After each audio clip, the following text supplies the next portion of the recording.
Yo les refs, juste pour vous dire, cette vidéo a été enregistrée en 2 fois. La première fois, c'était il y a à peu près 2 semaines et la deuxième fois, c'était cette semaine. Comme il y a eu de nouvelles informations dans l'affaire, j'ai préféré tout rassembler en une seule fois. Comme ça, vous avez une grosse vidéo qui fait la durée d'un podcast. Et aussi, autre chose, j'étais un peu fâché au début de la vidéo, donc j'ai fait un petit coup de gueule, mais on s'en fout en vrai, ok? Bon, tranquille. C'est bon cette boisson, ça y est, tu t'es pris la pub.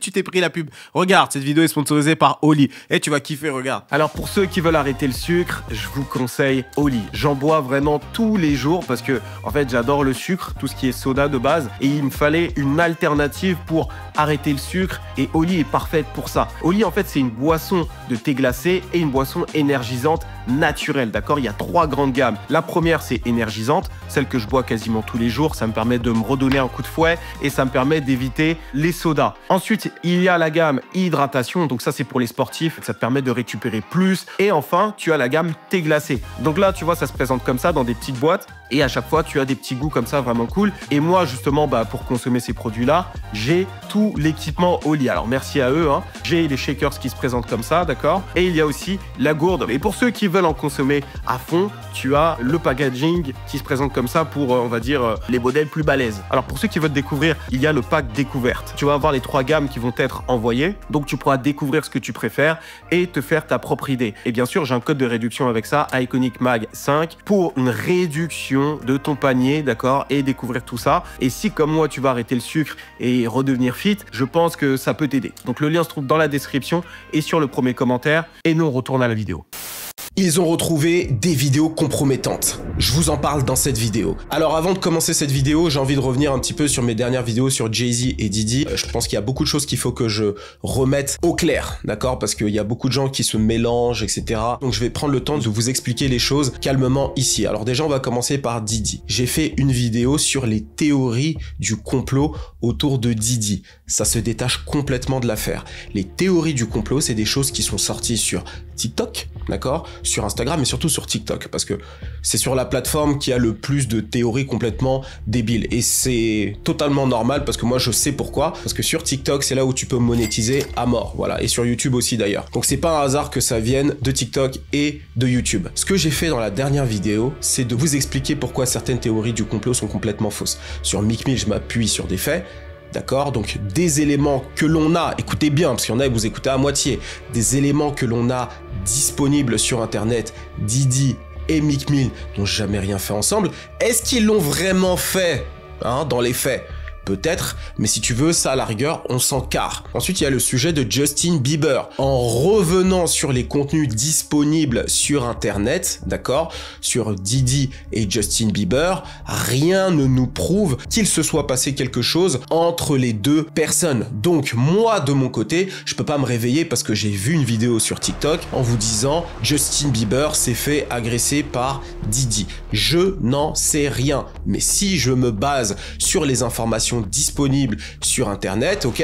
Des petites choses aussi hein, que vous avez l'habitude d'observer. Est-ce que Justin Bieber follow toujours Diddy? Est-ce qu'il follow ses enfants? Comment il était en 2020? Quand est-ce qu'il a collaboré avec lui? Qu'est-ce qu'il a dit sur lui? Est-ce que Justin Bieber a laissé penser à un moment donné qu'il serait passé quelque chose avec Diddy? Non, on n'a aucun élément. Est-ce qu'il s'est passé quelque chose entre les deux? Encore une fois, on ne sait pas. Et après, on peut avoir des opinions. Moi, personnellement, je pense qu'il ne s'est rien passé, mais tu peux dire, ouais, je pense qu'il s'est passé quelque chose, mais ça reste une opinion qui se base sur du vent, contrairement à mon opinion et compte tenu des informations que l'on a disponibles sur Internet. Ensuite, pareil pour Jay-Z. Il y a une vidéo sur les théories du complot sur Jay-Z parce qu'il y avait la même désinformation. En même temps, c'est normal. Si j'allais moi aussi dans ce créneau-là, je ferais de l'argent et en plus de ça, les médias, les influenceurs savent comment manipuler la masse. C'est assez facile, hein, je vous le dis. Mais moi, j'ai pas forcément envie d'aller là-dedans. C'est contre mon éthique. C'est pas du tout ce que j'ai envie de faire. Moi, l'idée, c'est de vous présenter des faits. Donc, la théorie du complot qui dit qu'il aurait tué Aaliyah, je vous expliquais pourquoi c'est impossible, compte tenu des rapports qu'il a avec les proches d'Aaliyah. Je vous ai expliqué pourquoi il n'a jamais eu de maîtresse, du nom de Katy White. Il y a eu des témoignages qui ont été faits sur le sujet, mais les gens veulent toujours pas voir. Et pour ce qui est de Foxy Brown, je vous ai dit que Foxy Brown elle-même a démenti ça depuis longtemps. Mais que selon moi, il y a une zone de gris concernant leur relation, étant donné que c'est dans les années 90, et si on se base sur ça, on sait pas trop ce qui s'est passé, peut-être que... Voilà. Mais dans les faits, ça a été démenti. Voilà. Et ensuite, il y a la vidéo de Jay-Z que j'ai sortie il y a 2 semaines. L'affaire avec la mineure. Ok? Alors, pour ceux qui savent pas, parce que je sais qu'une bonne partie de mon audience ne suit pas ce qui se passe aux US. Cette histoire, plus personne n'en parle.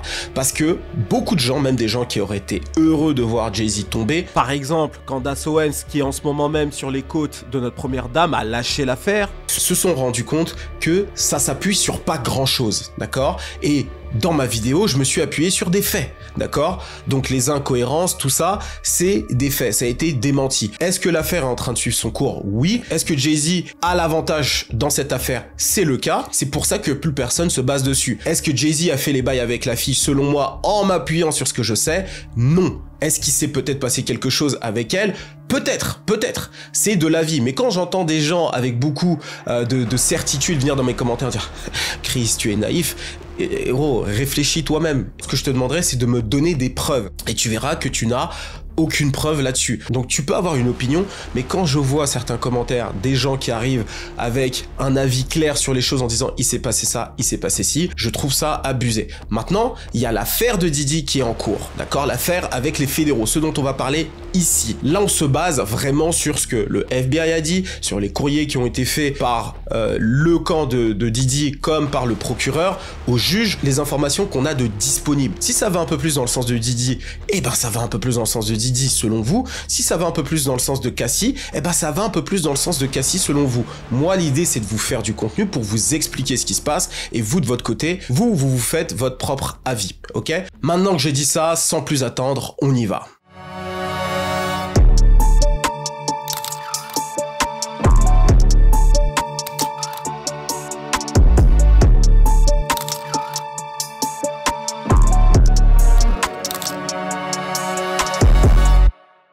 Alors revenons sur l'accusation de trafic sexuel à l'encontre de Diddy. C'est important de revenir sur ça pour que vous puissiez bien comprendre la vidéo. Alors tout d'abord, c'est quoi être accusé de trafic sexuel aux États-Unis? Le trafic sexuel est une forme de traite des êtres humains dans laquelle des personnes sont exploitées à des fins sexuelles contre leur volonté. Ce crime implique généralement la coercition, la tromperie ou la contrainte pour amener des victimes à participer à des actes sexuels en échange d'argent, de services ou d'autres avantages. Et le fait qu'il aurait utilisé toute son organisation pour mettre en place ce trafic sexuel en font automatiquement une racketeering conspiracy, donc un RICO. Donc ce qui veut dire que tout un réseau peut tomber. Et revenons sur ma dernière vidéo sur l'affaire, en particulier sur ce que les fédéraux ont retrouvé chez lui. Donc pour rappel, j'avais épluché le document d'accusation à l'encontre de Diddy avant qu'il soit arrêté et mis en prison par les fédéraux, et voici ce qui était dit dedans. Il aurait organisé des et aurait obligé certaines personnes à y participer en les droguant. Les pouvaient durer des jours, et d'après ce qui est encore une fois dit dans le document d'accusation, pour se remettre donc de ces ennuis, il aurait utilisé du fluide intraveineux pour redonner, entre guillemets, du peps aux victimes. Parce qu'en fait, ces pouvaient durer des jours et des jours. Ensuite, parmi ce qu'ils ont saisi, il y a les fameuses 100 bouteilles d'huile de bébé, des narcotiques, oxydone, cocaïne, des armes, dont une arme illégale où il a sciemment dégradé le numéro de série afin qu'on ne retrouve pas le propriétaire et ou l'origine du pistolet. Ils ont saisi plein d'appareils électroniques, plein de téléphones, plus d'une centaine, des ordinateurs, 90 téléphones, des disques durs externes. Et c'est justement dans ces appareils électroniques que les forces de l'ordre s'attendent à retrouver des vidéos justement où il fait du chantage aux participants. Étant donné qu'ils ont participé au contre leur gré, ce que le procureur et les fédéraux disent, c'est que Diddy aurait des vidéos potentiellement de ses victimes, et si ces victimes se rebellent d'une manière ou d'une autre contre lui, eh ben Diddy sort les vidéos pour humilier ses victimes. C'est ce qui a été dit jusque-là. Et justement, la dinguerie, pour le moment, encore une fois, ouvrez vos oreilles pour certains, on n'a pas retrouvé des vidéos comme ça. Du moins, les fédéraux n'ont pas diffusé les vidéos pour le moment. Les choses vont potentiellement changer, on verra. Par contre, les fédéraux ont quand même retrouvé 9 vidéos 9 tapes de Didi et de victime numéro 1. Qui est donc, comme tu le sais si tu as suivi ma dernière vidéo de la série, Cassie. Alors pour rappel, il n'y a qu'une seule victime de Didi au pénal. Au civil, c'est différent. Mais au pénal, quand tu suis l'affaire, tu sais que les fédéraux ont tout misé sur Cassie. Alors pour rappel, les affaires pénales visent à sanctionner des actes considérés comme des infractions à la loi. Donc pour ce qui est des parties, c'est l'État, le pays lui-même. Aux États-Unis, tu vois, the state, donc c'est vraiment l'État qui poursuit l'accusé pour violation des lois pénales. Et le but, c'est de punir le coupable, d'accord? Avec de la prison, une amende, etc.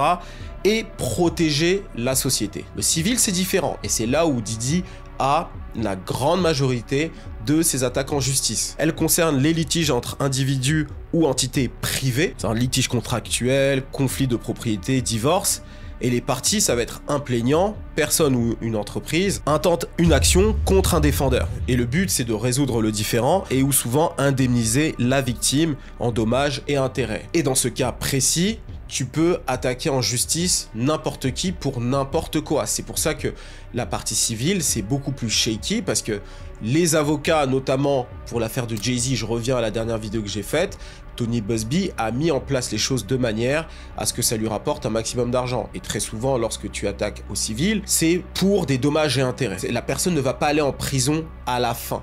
D'accord? Donc je reviens à mon affaire. Donc Cassie aurait remis 9 vidéos au juge et ces dernières sont uniquement accessibles aux avocats. Il y a un terme très précis aux États-Unis qui est attorney eyes only. Donc c'est des vidéos qui sont uniquement accessibles à l'heure actuelle aux avocats de Didi et au procureur. Donc Didi lui-même ne peut pas consulter ces dites vidéos. Et donc pour l'instant, les avocats de Didi auraient visionné les 9 vidéos et ce qu'il dit est clair. Je vous retranscris les propos exacts de l'avocat. De plus, contrairement aux innombrables reportages sensationnalistes dans les médias, les vidéos ne montrent pas de faits sexuels, précise le document. Il n'y a ni caméra cachée, ni autre célébrité impliquée, ni tunnel souterrain, ni mineur, et pas la moindre trace de contrainte ou de violence. L'avocat de Didi affirme que ces vidéos doivent être désignées comme information publique pour qu'il puisse y avoir libre accès afin de s'en servir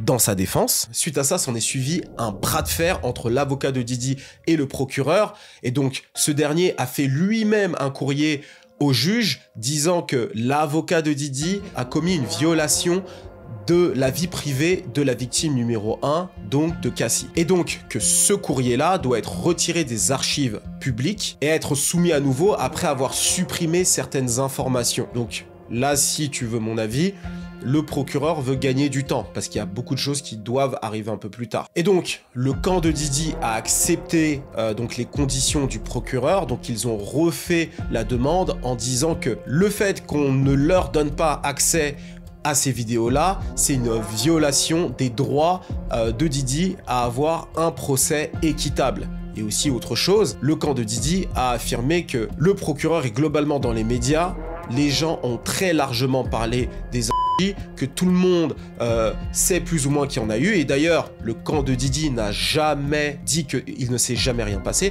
Ils sont d'accord pour dire qu'il y a eu des f***offs, juste pas dans la contrainte, d'accord? Et donc, de leur côté, le fait qu'ils aient dit publiquement que effectivement ce sont des vidéos d'or et ensuite que d'après eux, il y a eu personne qui a rien subi dans la contrainte, n'est pas un souci étant donné qu'ils ont déjà de base parlé du sujet maintes et maintes fois dans les médias. Bref, ça a été diffusé, etc. Bon, alors si tu veux mon avis, le mal est fait parce qu'il y a eu quelques médias qui ont relayé l'information, j'en fais partie aussi. Donc les gens vont être au courant de cette information-là. Alors, au vu de l'affaire et au vu de comment les choses se font, ça m'étonnerait pas que d'ici quelques mois, une ou deux vidéos d'une de Didi, l'une de ces vidéos d'ailleurs soit leakée sur internet avant le début du procès, histoire d'avoir l'opinion publique plus de son côté, parce que pour l'instant la grande majorité des gens ne sont pas du côté du Didi, ils sont plutôt du côté de la victime. Mais voilà, s'il y a une vidéo comme ça qui sort en leak, ça me choquerait pas, parce que dans ce genre d'affaires, il faudra pas s'attendre à ce que les deux camps la jouent faire, tu vois. Par exemple, pour ce qui est de la vidéo qui a leaké où Cassie se fait passé par Didi. On sait que Didi n'est pas attaqué pour ça, mais quelqu'un a quand même envoyé cette vidéo à CNN et CNN l'a diffusée pour faire en sorte que l'opinion publique soit du côté de Cassie et qu'il n'y ait plus de doute, entre guillemets. Et aussi autre chose, les jurés vont tomber sur les contenus, donc ça va forcément les orienter. D'où les leaks qui sont faits. Voilà, donc ça c'était vraiment l'information importante de la vidéo. Alors là, pour ce qui est du calendrier de l'affaire Didi, vraiment les dates importantes. Donc le 1er février, l'accusation va rédiger une Enterprise Letter. L'Enterprise Letter établit l'existence d'une entreprise criminelle, c'est-à-dire un groupe structuré ou une association impliquée dans des activités illégales comme la fraude, le trafic de drogue ou le blanchiment d'argent. Donc on va avoir des dates, des participants, des lieux et plus de détails, ok? Parce que pour l'instant, comme je vous l'ai dit, lorsque tu lis le premier document d'accusation qui a été diffusé en septembre, il n'y a pas vraiment d'éléments probants contre Didi, d'accord? Ensuite, le 11 avril, il y a la sélection du jury. Bon, cette vidéo a été enregistrée en 2 parties. La première partie, je l'ai tournée à peu près il y a 1 semaine. Et entre-temps, il y a beaucoup d'éléments qui se sont rajoutés, dont le document d'accusation. Donc c'est de ça dont nous allons parler dans cette seconde partie. Accroche-toi, il y a beaucoup d'éléments ici. Alors, ce nouveau document d'accusation s'appelle en anglais le Superseding Indictment. C'est le document de remplacement. Alors, qu'est-ce que ça signifie exactement? Alors, un superseding indictment est un acte d'accusation de remplacement, comme je viens de le dire, qui modifie ou remplace une précédente inculpation. Il peut ajouter de nouveaux chefs d'accusation, de nouvelles preuves ou de nouveaux accusés dans une affaire pénale aux États-Unis. Alors donc pour rappel, le premier document d'accusation a été émis en septembre 2024. Tu sais, c'est le fameux document d'accusation avec les baby oil. Alors, quand je dis le premier document d'accusation, je parle du premier document d'accusation émis par les fédéraux, donc de l'affaire pénale, parce que sinon il y a eu plusieurs documents d'accusation. D'ailleurs, je vous ai fait des vidéos. La première vidéo, la seconde vidéo, c'est des accusations au civil. La première, c'est Cassie lorsqu'elle a demandé ces fameux 30 millions, même si on ne sait pas si c'est exactement 30 millions, mais c'est au moment où elle a demandé son argent. Le deuxième document d'accusation, c'est celui de Lil Rod, et là, c'est aussi au civil, donc c'est pour qu'il puisse être payé de son travail qu'il a réalisé sur le Love Album. Je te laisse aller regarder ma série de vidéos. Mais le premier document d'accusation émis par le procureur dans l'affaire pénale, c'est vraiment septembre. Et donc ici, on va reprendre les différents éléments qui s'ajoutent aux documents d'accusation qui font une différence notable avec le premier document d'accusation. Alors pour rappel, je vous avais dit que le premier document d'accusation a assez peu d'éléments, assez peu de preuves. J'avais repris pour ça les propos de l'avocat de Didi sur les fameuses baby oil, sur la drogue qui a été retrouvée et l'arme à feu qui a été rayée, mais mis à part ça, il n'y a pas énormément d'éléments. D'ailleurs, je suis en train de me rappeler que sur ma première partie de cette vidéo, je vous en ai parlé, mais c'est peu importe. Mais ce que je veux dire, c'est que pour l'instant, il n'y avait pas énormément d'éléments. Ici, il y en a un peu plus. Alors, première chose à noter, c'est que la période pendant laquelle les crimes que Didi aurait commis a été davantage allongé. Dans le premier document d'accusation, c'est entre 2008 et 2024 au moment de la première arrestation. Dans ce document d'accusation, ça commence à 2004 et ça va jusqu'à 2024 après l'arrestation. Donc il s'est passé des choses lorsqu'il a été incarcéré, on va un petit peu en parler ici. Et donc ils ont allongé les choses et ils ont ajouté plein d'éléments dans ce nouveau document d'accusation. Ça, c'est la première chose. Alors qu'est-ce qui s'est passé exactement après son arrestation? Didi aurait enfreint certaines règles de la prison en contactant des témoins potentiels dans son prochain procès. Alors le boss de Bad Boy est accusé d'avoir tout mis en œuvre pour influencer illégalement des témoignages en utilisant les comptes téléphoniques d'autres détenus, en passant des appels en conférence pour joindre des personnes non autorisées sur sa liste de contacts. Alors c'est assez simple de s'imaginer ce qui s'est passé. Didi a accès à des téléphones en prison, il a sûrement payé des co-détenus pour pouvoir passer quelques coups de fil. Forcément les gens voient pas le numéro, tu vois, les personnes qui vont potentiellement témoigner, etc. Donc il a pu facilement les contacter et parler directement à ces personnes-là. Et donc c'est là où justement il s'est fait avoir, parce que je pense qu'il était en train d'essayer de négocier. Enfin bref, tu peux t'imaginer ce qu'il a essayé de faire. Et d'ailleurs, d'après examen des enregistrements de ces appels, Didi aurait demandé à sa famille de prendre contact avec des victimes clés dans son affaire. Donc là, le but pour lui, ça a été aussi de mettre tout le monde au travail, que tout le monde mette la main à la pâte pour l'aider à contacter les personnes et essayer justement de changer le cours de cette affaire et faire en sorte que les choses aillent dans son sens, tout simplement. Donc tout ça, ça a été retenu et ça a été ajouté donc dans ce superseding indictment. Et c'est d'ailleurs sûrement pour ça qu'il n'a pas été libéré jusqu'à son procès, parce que justement ils ont eu peur de ce genre de choses, que Didi aille contacter les potentielles victimes ou témoins pour les inciter à ne surtout pas témoigner contre lui. Et autre détail comme ça qui me vient en tête, Didi est devenu le boss dans la prison où il est. Les co-détenus font son lit, d'ailleurs ils se battent pour faire son lit, d'après certains c'est parce qu'il aurait trouvé un mec dans la prison, bref, là je pars un peu en sucette, mais c'est les infos qu'on a à disposition, donc je vous les donne. Voilà. Est-ce que c'est vrai, est-ce que c'est faux? Je ne sais pas, mais voilà. Au moins, voilà, vous savez ce qui a été dit ici et là. Et qu'est-ce qui s'est passé avant 2008? Ce serait des agressions sexuelles, mais pas nécessairement sur Cassie. Alors il est vrai que sa relation avec la chanteuse a démarré un petit peu avant, mais il y a de grandes chances que cela concerne d'autres victimes. En effet, le document d'accusation de remplacement ne désigne plus seulement une victime 1, qui est très certainement Cassie, mais également une victime 2 et 3. Voici les termes exacts du document, y compris, mais sans limiter, 3 victimes. Entre parenthèses, victime 1, victime 2, victime 3. Page 5. Alors si vous vous rappelez bien, dans cette vidéo, donc qui est la première vidéo que j'ai faite suite à son arrestation, je disais que lorsque tu lis le document d'accusation, ça me paraissait trop léger les éléments qui ont été rapportés. Notamment le fait qu'il y ait qu'une seule victime et que cette victime est Cassie, une fille avec qui il est sorti pendant 10 ans. D'accord? Donc, à mon avis, aller au procès juste avec ça, ça me paraît plutôt léger, surtout qu'il est accusé de racketeering conspiracy et de trafic sexuel. Et là, étant donné qu'on est victime 2 et 3, sachant que ce n'est pas limité à ces deux personnes-là, là, on commence à avoir quelque chose de beaucoup plus, on va dire, consistant pour le procès, selon moi. Là, ça va plus dans le sens de l'idée de l'organisation qui œuvre pour, justement, faire du trafic sexuel. Encore une fois, je parle de l'extérieur. Mais qui sont ces deux autres victimes?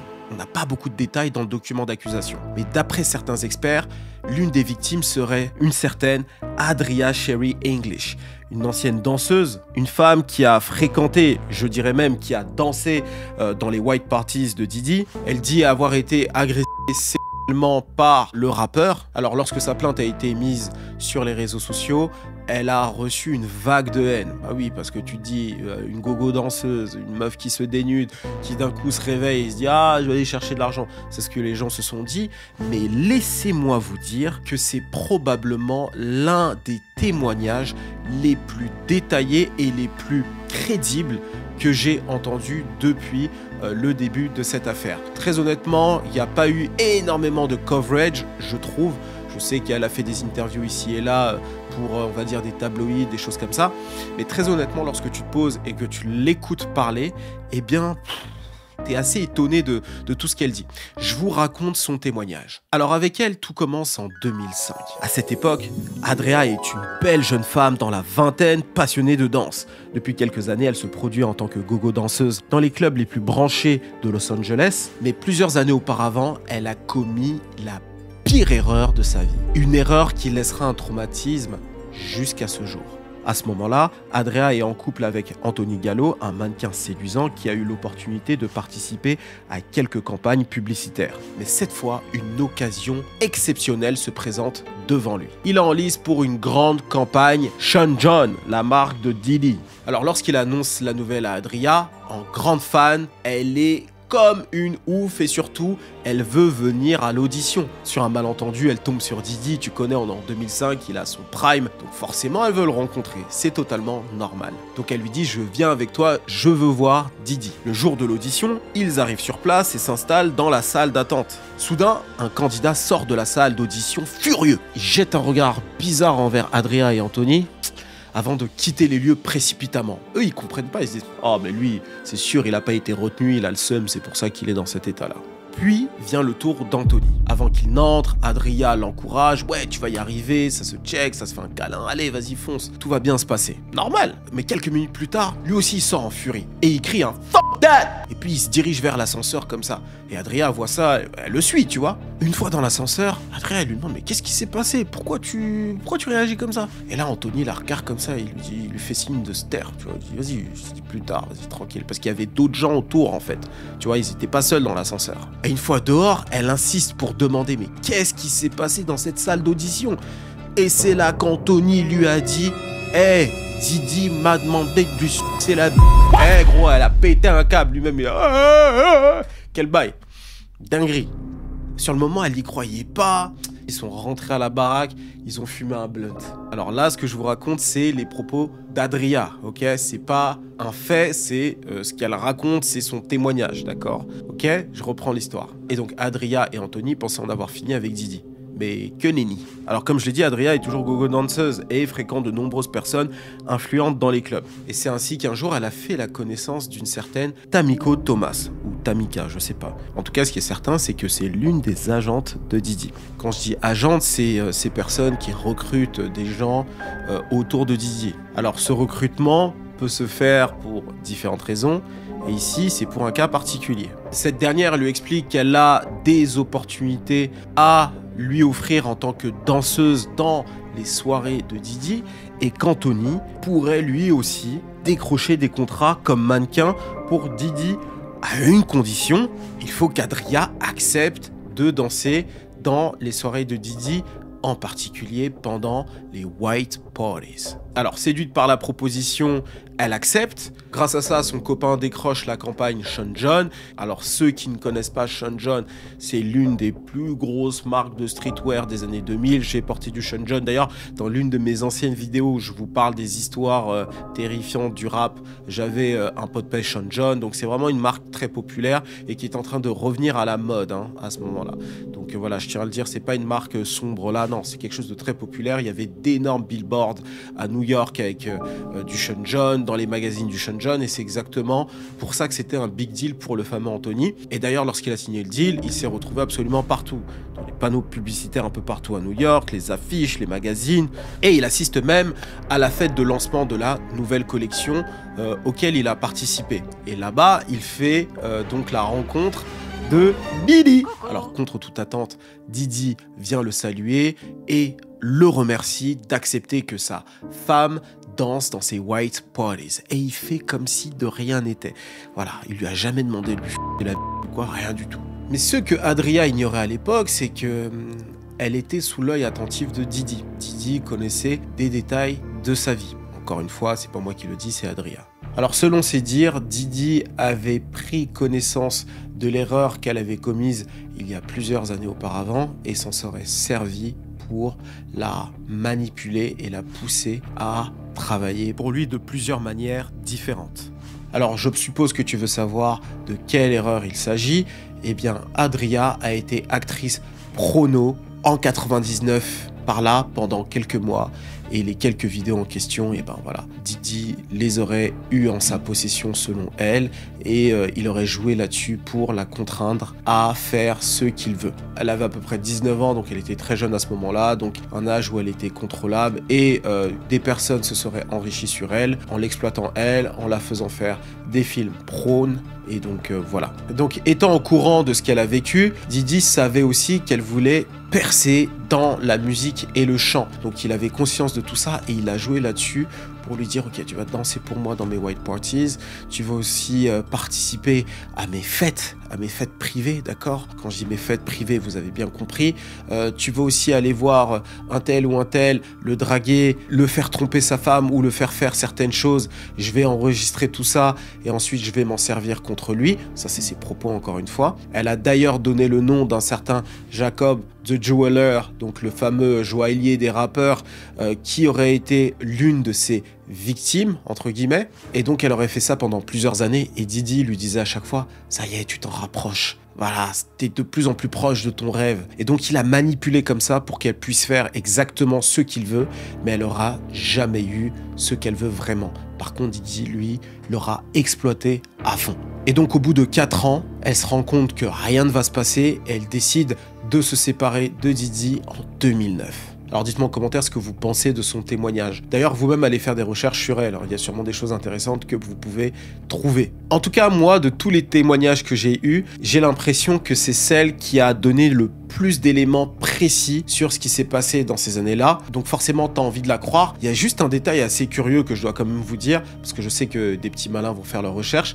c'est que lorsque tu regardes sur son compte Instagram, elle a fait un post où elle dit « Ah, Quincy, donc le fils de Diddy, mon bébé, trop bien, t'as liké mes photos, etc. » C'est vrai qu'en regardant ces derniers posts, tu trouves ça assez curieux. Tu te dis « Mais t'es censé détester Diddy, mais tu es contente que son fils like tes photos. » Donc j'avoue que ça m'a un petit peu confus. Voilà, normalement tu coupes toute relation, donc ça me laisse penser que les deux ont échangé depuis l'arrestation de Diddy, quoi. Ou du moins l'année dernière. C'est des histoires très complexes, c'est pas aussi blanc et noir, même si l'agression peut être concrète, mais elle-même, son ressenti par rapport à la famille Combs n'est pas complètement noir, vu qu'elle aime beaucoup ce fameux Quincy. Enfin voilà, je vous dépose ça là. Et pour ce qui est des autres victimes, alors on sait pas, il y a plusieurs autres victimes, il y en a une en particulier qui a été citée dans le document d'accusation, qui a déjà porté plainte au civil, qui pour le coup a un témoignage assez poignant. C'est l'une des amies de Cassie, une amie proche d'ailleurs, qui s'appelle Brianna Bangolan. Sur Instagram, c'est Bana the Goat.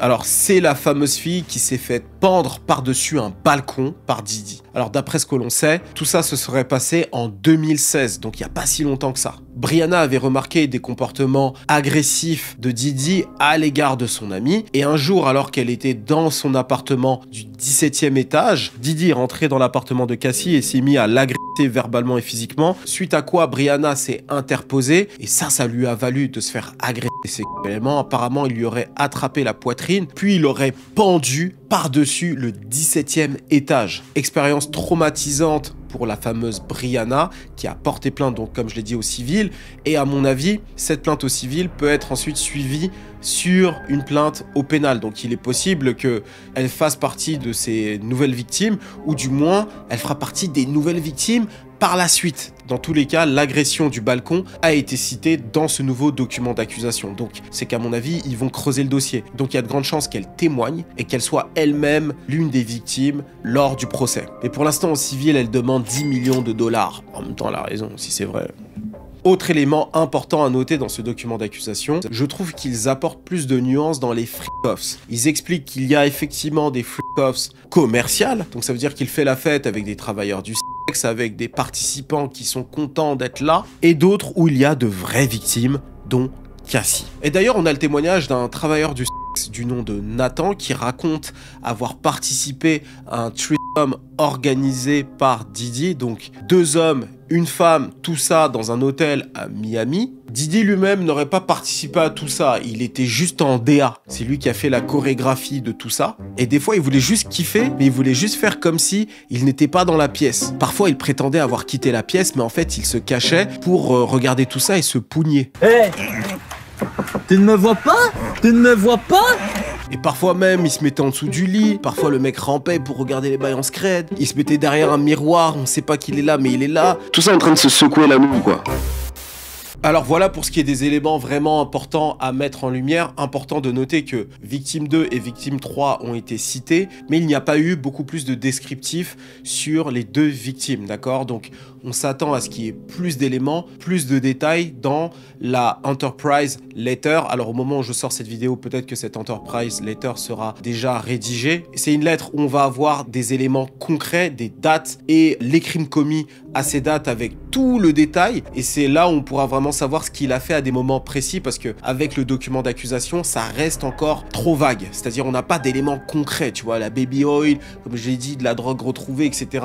Avec tout ça, c'est pas assez d'éléments. Mais avec l'Enterprise Letter, on aura plus d'éléments et peut-être même qu'on aura encore d'autres superseding indictment, donc d'autres documents d'accusation de remplacement avec plus de détails sur les victimes en question. Peut-être qu'il y aura plus de victimes, peut-être que ça va rester comme ça, on verra. En tout cas, ce qui est clair, c'est que pour ce qui est de l'affaire Rico en elle-même, Racketeering Conspiracy, avoir qu'une seule personne comme ça me paraît un petit peu bizarre. En général, il y a beaucoup de gens qui sont accusés dans ce type d'affaires parce qu'on parle d'organisation. Mais là, il n'y a que Diddy. Donc ça nous laisse penser que potentiellement, s'il y a eu d'autres personnes et que ces autres personnes ne sont pas désignées dans ce document d'accusation, il se peut qu'ils soient déjà en train de collaborer avec le gouvernement. Donc je pense notamment à la fameuse assistante Christina Koram qui avait été nommée dans le document d'accusation de Lil Rod au civil.